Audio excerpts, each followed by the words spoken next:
Pada suatu hari hiduplah seorang raja yang dinamakan dengan Sungging Perbangkara. Raja ini memiliki satu anak perempuan bernama Dayang Sumbing yang terkenal sangat cantik.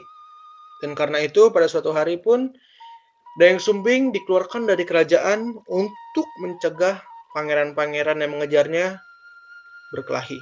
Dayang Sumbing pun akhirnya dikeluarkan dari kerajaan dan ia mulai menyukai dengan menenun. Pada suatu hari, Dayang Sumbing saat sedang menenun, kainnya pun terjatuh. Dan ia bersumpah bahwa siapapun yang mengambil kain tenun tersebut, jika ia seorang lelaki, akan dinikahkan oleh Dayang Sumbing. Dan tiba-tiba seekor anjing pun muncul dengan membawa kain tenun Dayang Sumbing. Dayang Sumbing pun terkejut. Dan tiba-tiba seekor anjing tersebut berubah menjadi lelaki bernama Tumang. Ternyata Tumang ini adalah seorang laki-laki yang dikutuk menjadi anjing dan hanya bisa menjadi manusia jika bulan purnama terang di atas langit hitam. Akhirnya Tumang dan Dayang Sumbing pun menikah. Dan setelah berhari-hari berlalu, mereka pun dikaruniai dengan seorang anak bernama Sangkuriang. Sangkuriang adalah seorang anak yang sangat menyukai berburu. Sama seperti kakeknya, ia sangat menyukai datang ke tengah hutan dan memburu hewan buruannya. Dan pada suatu hari pun Dayang Sumbing memerintahkan Sangkuriang untuk memburu seekor hewan untuk dijadikan makan malam. Akhirnya Sangkuriang mengajak Tumang untuk pergi ke tengah hutan.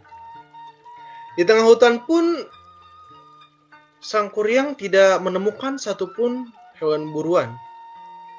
Dan setelah berjam-jam ia dan Tumang mengelilingi hutan, akhirnya mereka bertemu satu ekor babi rusa. Dengan tak lama, Sangkuriang pun memerintahkan Tumang untuk memburu babi rusa tersebut. Namun Tumang yang mengetahui bahwa babi rusa tersebut adalah manusia juga yang dikutuk menjadi babi rusa, Tumang pun terdiam dan tidak memburu babi rusa tersebut.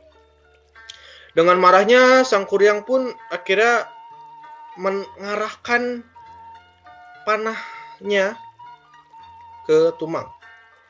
Ia marah karena ia telah berjanji pada ibunya akan membawakan daging hasil buruannya. Dan tak lama setelah itu, anak panah pun melayang ke arah Tumang dan membunuhnya di situ. Akhirnya Sangkuriang pun berjalan ke rumah dengan membawa daging hasil buruannya. Dengan berkata kepada ibunya bahwa daging yang ia bawa itu adalah daging hasil buruannya, ibunya pun langsung bersiap untuk memasak daging buruannya tersebut. Namun tak lama setelah itu, Sangkuriang pun akhirnya jujur dan mengatakan bahwa daging tersebut adalah dagingnya Tumang. Dengan kagetnya, Dayang Sumbing pun memukul kepala Sangkuriang dan akhirnya Dayang Sumbing lari ke dalam gua. Setelah dipukul oleh Dayang Sumbing, Sangkuriang pun terpingsan. Dan saat ia terbangun dengan satu luka hasil pukulan Dayang Sumbing di dahinya. Dayang Sumbing yang kabur ke gua itu, akhirnya dia meminta kepada dewa-dewa agar dirinya tetap terjaga muda dan selalu cantik. Setelah bertahun-tahun lewat, Sangkuriang pun setelah dewasa dan sekarang menjadi lelaki yang tampan. Dan pada suatu hari, Sangkuriang pun saat berjalan menemui Dayang Sumbing yang sedang memetik buah.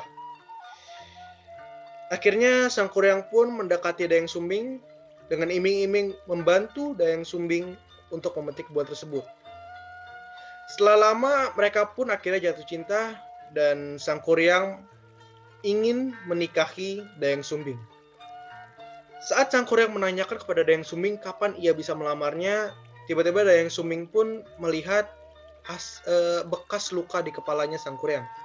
Dan pada saat itu Dayang Sumbing tahu bahwa Sangkuriang adalah anaknya. Dan Dayang Sumbing pun menolak untuk menikahi Sangkuriang. Oleh karena itu Sangkuriang pun murka dan akhirnya ia mengatakan kepada Dayang Sumbing apa yang harus dia lakukan untuk menikahi Dayang Sumbing. Akhirnya Dayang Sumbing pun mengatakan bahwa ia harus membuat satu kapal besar dengan bendungan dalam satu malam. Sangkuriang pun menerima tantangan tersebut dan ia mulai bekerja. Tanpa diketahui oleh Dayang Sumbing, Sangkuriang memanggil jin-jin pembantunya untuk membantunya membangun kapal dan bendungan tersebut. Dan saat Dayang Sumbing ingin melihat bagaimana eh, sang kuryang membawa kapal itu, Dayang Sumbing pun mengetahui tentang jin-jin yang dimiliki oleh sang kuryang. Akhirnya Dayang Sumbing pun berdoa kepada dewa-dewa bagaimana caranya menghambat dan membatalkan pembangunan kapal yang dilakukan oleh sang kuryang. Akhirnya matahari pun terbit lebih cepat pada hari itu. Dan dan jin-jin yang dimiliki oleh sang kuryang pun kabur. Oleh karena itu, sang kuryang tidak bisa menyelesaikan kapal buatannya.